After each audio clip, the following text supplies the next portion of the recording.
Watch.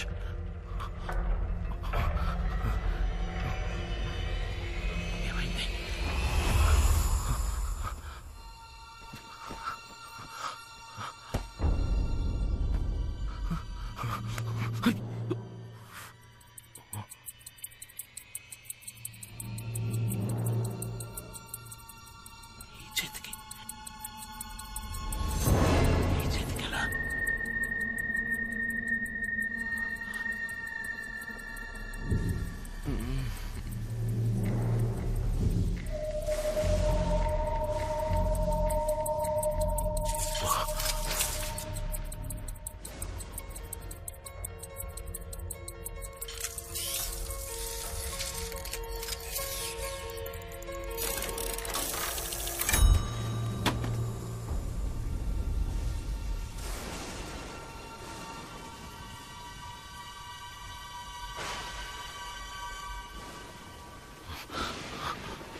Sir మీరు చెప్పినట్టే చేశాను సార్.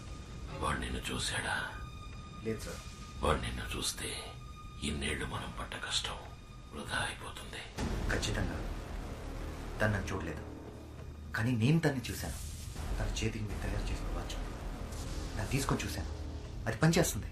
ఆశ్చర్యం ఏంటంటే తను చూడటానికి అచ్చం మీ పోలికలతోనే ఉన్నాడు సార్.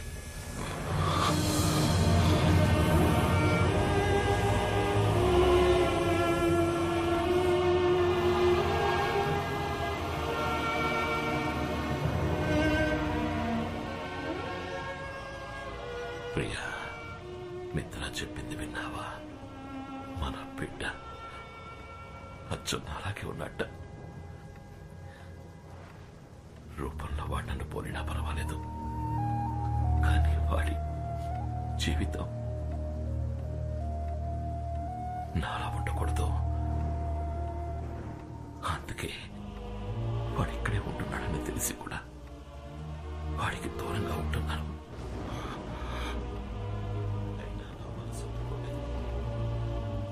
అందుకనే ఒకసారి మన మిత్రాన్ని చూసి రమ్మని చెప్పాను.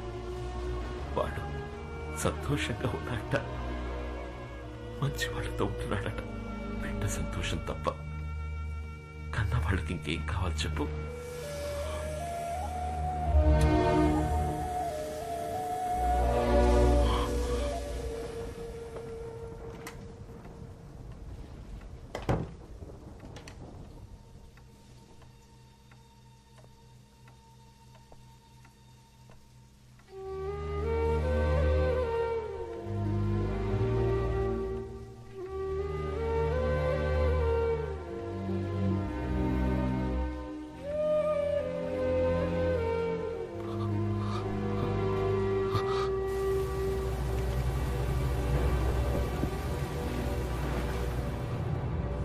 అదేనా సార్, వాడు వాచ్ పెట్టుకునే చేతికి కాకుండా మార్చి పెడితే ఖచ్చితంగా నన్ను ఫాలో అవుతూ ఇక్కడికి వస్తాడని అంత కరెక్ట్గా చెప్పారు.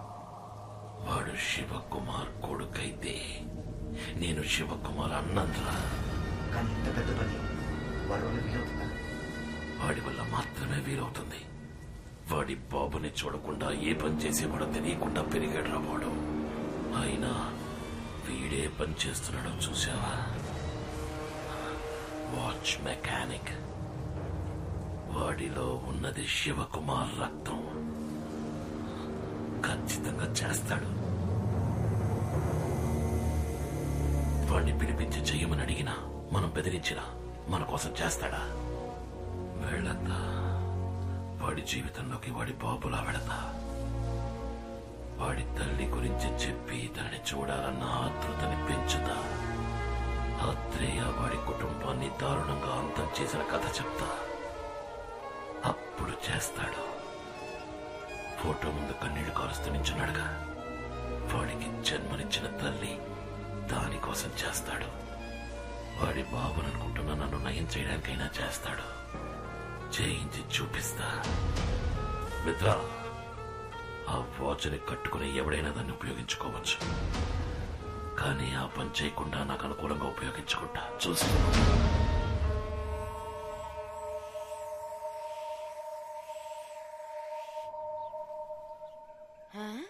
అరేరే, నా బిడ్డకి జ్ఞానోదయం అయినట్టుందే. ఏ రోజు లేంది ఈ రోజు ఉదయాన్నే 6 గంటలకు లేచి కూర్చున్నాడు. దిష్టి చుక్క పెట్టాలి, నా దిష్టే తగిలేలా ఉంది. రే, ఏమైందిరా మణి? ఏమైందిరా? కళ్ళలో నీళ్ళేంట్రా? ఏమైంది?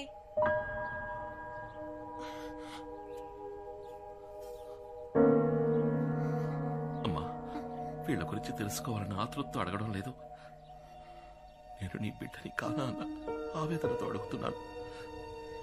మనం ఎలా కలిసామమ్మా?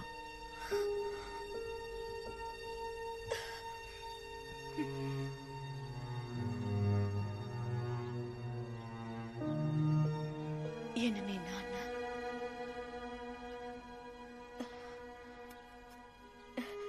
నువ్వు పెరిగి పెద్దయ్యాక నీ ముఖం చూస్తే అప్పుడు నాకు అర్థమైంది. నిన్ను నా చేతుల్లో పెట్టి నా జీవితాన్ని మార్చేసిన వారు మీ నాన్న. మనం ఎవరని అడిగావు కదా, చెప్తాను. ఊర్లోనే చాలా పెద్ద కుటుంబం మనది. నాన్న, అన్న, వదినలతో ఎంతో ప్రేమగా ఉండే కుటుంబం. ఆ ఇంటి గారాల పట్టిన నేను. అమ్మాయిలు బాగా చదివి పైకొచ్చి అందరికీ సాయపడాలనే ఉద్దేశంతో నన్ను బయటూరికి పంపించి చదివించారు మా నాన్న. ఒకరోజు నాకు ఉత్తరం వచ్చింది. పెద్ద కుటుంబం నుంచి మంచి సంబంధం వచ్చింది, వెంటనే రా అని. ఆ ప్రయాణమే నా జీవితాన్ని మార్చేస్తుందని ఆ రోజు నాకు తెలియలేదు. సరిగ్గా అప్పుడే శరీరం అంతా గాయాలతో నీతో పాటు మీ నాన్నను చూశాను. నిన్ను నా చేతుల్లో పెడుతూ నీ బిడ్డకు ఎటువంటి ఆపద రానివ్వనని వాళ్ళమ్మకి మాటిచ్చానని, ఆ మాట నిలబెట్టుకునే పరిస్థితుల్లో నేను లేనని, మీరే ఎలాగైనా నా బిడ్డని కాపాడాలని నిన్ను నా చేతుల్లో పెట్టి ఆయన వెళ్లిపోయారు. ఆ తర్వాత ఆయన నేను చూడలేదు. అమ్మాయి పెళ్లి చేసుకోవడానికి వస్తుంది కదా అని మా నాన్న స్టేషన్ కి అన్న, వదినల్ని, పెళ్లి వాళ్ళని, స్నేహితుల్ని, బంధువుల్ని అందరినీ తీసుకొచ్చారు. ఆ సంతోష సమయంలో అందరూ నా కోసం ఎదురు చూస్తుండగా చేతిలో బిడ్డతో నేను ట్రైన్ దిగాను. మా నాన్నతో పాటు అందరూ నిర్ఘాంతపోయారు. అక్కడున్న వాళ్ళంతా పెళ్లి కావలసిన పిల్లని పై చదువులకి పక్కూరు పంపిస్తే ఇదిగో ఇలాగే బిడ్డతో దిగుతుందని సూటిపోటి మాటలతో దెప్పిపొడిచారు. వాళ్ళు మాటలు తలుచుకుంటే ఇప్పటికీ మనసు కష్టంగా ఉంటుంది. ఇంట్లో ఒకటే గొడవ మా నాన్న, అన్నయ్య, తమ్ముళ్లతో. నువ్వు చెప్పింది మేం నమ్ముతాం, ఊళ్ళో వాళ్ళు నమ్ముతారా అని అడిగారు. నిన్ను కట్టుకోబోయేవాడికి బిడ్డున్నాడని తెలిస్తే ఈ పెళ్లి ఒప్పుకుంటాడా అని అడిగారు. మా నాన్నతో అన్నాను, ఏ నాన్న, ఎవరికైనా ఏదైనా మాటిస్తే ఎట్టి పరిస్థితుల్లోనూ ఆ మాట తప్పకూడదని చిన్నప్పటి నుంచి మీరే కదా నాకు నేర్పించారు. ఈ బిడ్డని కాపాడుతానని వాళ్ళ నాన్నకి మాట ఇచ్చాను, ఇప్పుడు ఆ మాట తప్పమంటారా నాన్న అన్నాను. అదే నేను ఆయనతో మాట్లాడిన చివరి మాట. ఆ తర్వాత నేను తీసుకుని రూమ్ లోకి వెళ్ళిపోయాను. ఆ రోజు రాత్రంతా నువ్వు పాల కోసం ఏడ్చు, నీ బాధ చూడలేక నేను ఏడ్చాను. ఆ క్షణాన్ని నిర్ణయించుకున్నాను, తల్లి కాకుండానే నీకు తల్లి పాలిచ్చాను. అప్పుడే నువ్వు నన్ను అమ్మ అని పిలిచాను. ఆ మాటకున్న గొప్పతనాన్ని తెలుసుకున్నాను. ఆ రోజు నుంచి వాళ్ళ కూతురున్న విషయాన్ని మర్చిపోయి నీకు అమ్మగా ఉండాలని నిర్ణయించుకున్నాను. నా బిడ్డ వల్ల ఎవరు ఏ మాట పడకూడదని ఆ ఇల్లు వదిలిపెట్టి వచ్చేసాను. ఆ రోజు నుంచి నాకు ఊరైనా, ఇల్లైనా, లోకమైనా అన్ని నువ్వేరా. ఇప్పుడు చెప్తున్నానురా, ఏలాగా నేను నిన్ను 10 నెలలు మోసి కనలేదు, కానీ 26 ఏళ్లు నా గుండెల్లో పెట్టుకుని చూశాను. నేనేరా నీకు అమ్మని. ఎవరెన్ని చెప్పినా నేనే నీకు అమ్మని. నువ్వు నా కొడుకుని, నేను నీకు అమ్మని, అంతే. ఏడవకురా, ఏడవకు. చూడు, వీళ్ళ దగ్గరికి నువ్వు నన్ను తీసుకెళ్ళు. వాళ్ళతో మాట చెప్పాలి. మీకు మీ బిడ్డని కాపాడుతానని మాట ఇచ్చాను కదా, ఆ మాట నిలబెట్టుకున్నారని చెప్పాలి. నన్ను తీసుకెళ్ళు. అమ్మా నాన్న అంటే ఎవరో తెలియని వయసులోనే నాకు వాళ్ళ దూరం అయ్యుండొచ్చు. అది పెద్ద విషయమేం కాదు. కానీ నాకు ఊహ తెలిసిన నాటి నుంచి నువ్వే నాకు అమ్మా నాన్న అంతా. కానీ నువ్వు 20 ఏళ్ళు కనిపించిన వాళ్ళతో ఉండి పెరిగి నా కోసం అదని దూరం చేసుకుని ఒంటరిదానిగా నన్ను ఇంతవాడిని చేశావు. నీకన్నా ఈ లోకంలో నాకు ఎవరమ్మా ముఖ్యం? నాకంటూ లేని వాళ్ళు లేకుండానే పోనీ, కానీ నీకంటూ ఉన్న వాళ్ళతో నిన్ను తీసుకెళ్లి కలపాలి. నాకదే ముఖ్యం. మాతాజీ, మొదటి నుంచి నీ యాక్టివిటీస్ ఏం బాగలేవు.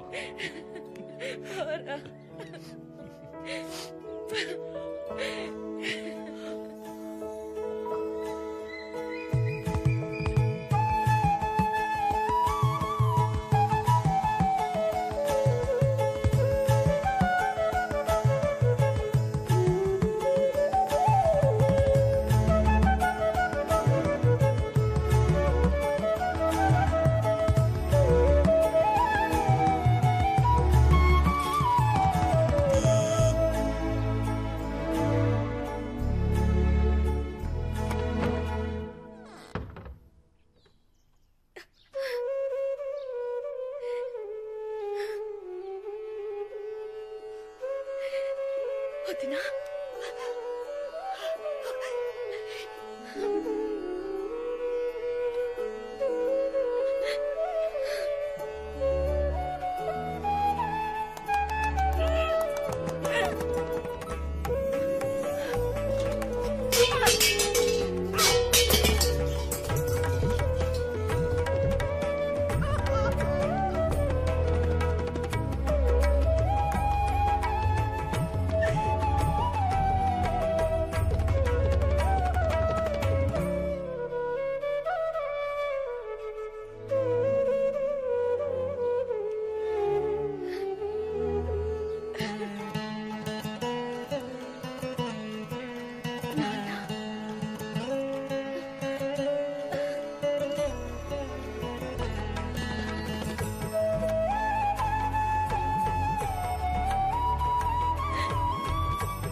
మణి, మీ మనవడు.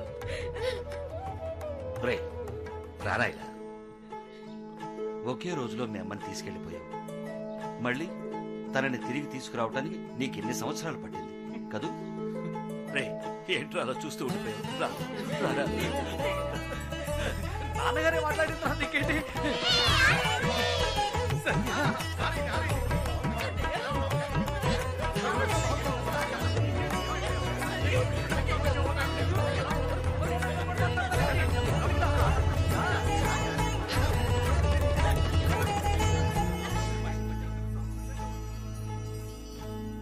ఈయనెవరు తాతయ్య? ఈయన మీ ముత్తాత గారు. వచ్చేటప్పుడు మన స్కూల్ చూసుంటావుగా, అది ఈయన కట్టించారు. తర్వాత ఈయనెవరంటే తాతయ్య. ఆ? ఇదెవరు తాతయ్య? మన కుటుంబంతో సంబంధం లేనట్టు విడిగా తెలుస్తోంది. అదా మీ మావయ్య కూతురు సత్య. నిజమా? సత్యభామ. మీ అమ్మాయి ఇంట్లో లేకపోయినా తన పేరైనా ఈ ఇంట్లో ఉంటుందని అలా పెట్టాం. ఇప్పటిదాకా ఇక్కడే ఉంది. ఒకవేళ బయటకి ఏమైనా వెళ్ళిందేమో. బాగా తెలివైన పిల్ల. దాన్ని ఎవ్వరూ మోసం చేయలేరు. గడుగ్గాయి. మా ఎక్కడికి వెళ్ళిపోయారు అందరూ?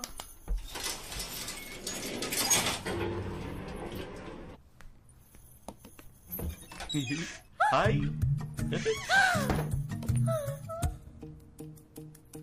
అయ్యో, మళ్ళీ స్టార్ట్ అయిపోయిందా?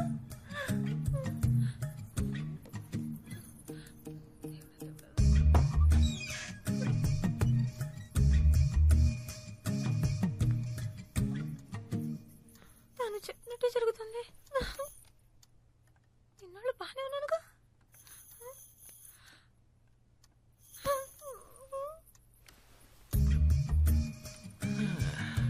నేను అప్పుడే చెప్పాను కదా నీకు ఇమాజినరీ రొమాన్స్ ఫీలియా ఉంది అని. ఏమండి, అసలే నా కొంట్లో బాలేదు, మనుషులు మీరేంటి? ఓ మై గాడ్, నా గొంతు నీకు వినిపించిందా? ఇలా చూడు సత్య, ముందు నేను లేని చోటంతా నీకు కనిపించాను అంటే నువ్వు నన్ను మనస్ఫూర్తిగా ప్రేమించడం మొదలుపెట్టావు. That's symptom number 1. ఇప్పుడు నా మాటలు నీకు వినిపిస్తున్నాయి. That's symptom number 2. అప్పుడు దీని అర్థం ఏంటర్థం? లవ్ ముదిరిపోయిందని అర్థం. నేను నమ్మను. ఏ నాకు లవ్వా? అది మీ మీద?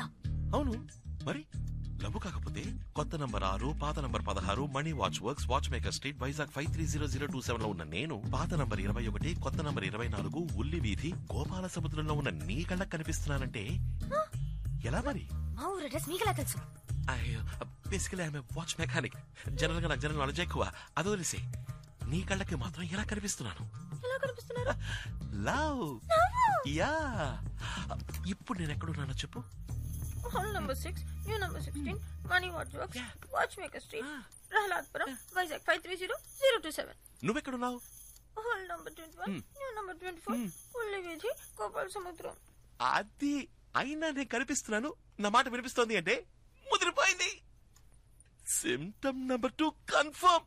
ఇప్పుడు సిమ్టమ్ నంబర్ 3. ఏంటిది?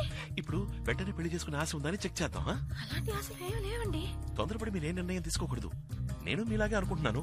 అయినా మీరు నా పర్మిషన్ లేకుండా నన్ను లవ్ చేయడం నాకేమాత్రం నచ్చలేదు. సరే వదిలేండి, జరిగింది ఏదో జరిగిపోయింది. ముందు ఏదో టెస్ట్ చేద్దాం. ఒకవేళ మీ కళ్ళకి మా అమ్మ కనిపిస్తే మీరు మా కుటుంబంలో ఒకరవ్వాలని, నన్ను వెంటనే పెళ్లి చేసుకోవాలనే ఆశ మీ మనసులో పొంగుతుందని అర్థం. ఎలా మీ అమ్మగారిని? ఏదో మిమ్మల్ని లవ్ చేస్తున్నాను కాబట్టి నేను లేని చోట మీరు ఉన్నట్టు, మీరు మాట్లాడుతున్నట్టు అనిపిస్తుంది. అందుకని ఏకంగా పిచ్చ షార్ప్ అండి మీరు. ఒకవేళ మీ కళ్ళకి వెనకాల కిటికీలోంచి మా అమ్మ కనిపిస్తే, ఒకవేళ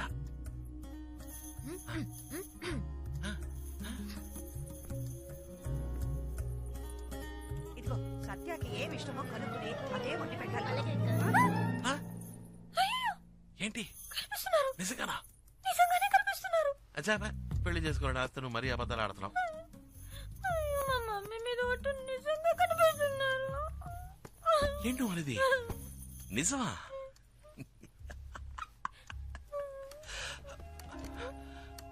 దిగులు పడకో. చివరిగా సిమ్టమ్ నంబర్ 4 టెస్ట్. ఇంకో టెస్టా? ఇది చాలా అందమైన టెస్ట్. ఏంటో చెప్పండి. పెళ్ళైన వెంటనే నీకు పిల్లల్ని కనాలనే ఆశ ఉందో లేదో తెలుసుకునే టెస్ట్. అదెలా? నేనెక్కడున్నాను? Hall number 6, new number 16, money watch works, watch maker street, Prahladpuram, Vizag 530027. నువ్వెక్కడున్నావు? న్యూ నంబర్ 21, హాల్ నంబర్ 24, ఉల్లి వీధి, గోపాల సముద్రం. అక్కడున్న నేను ఇక్కడున్న నిన్ను తాకడం కుదురుతుందా? కుదరదు. తాకినట్టు కనుక అనిపిస్తే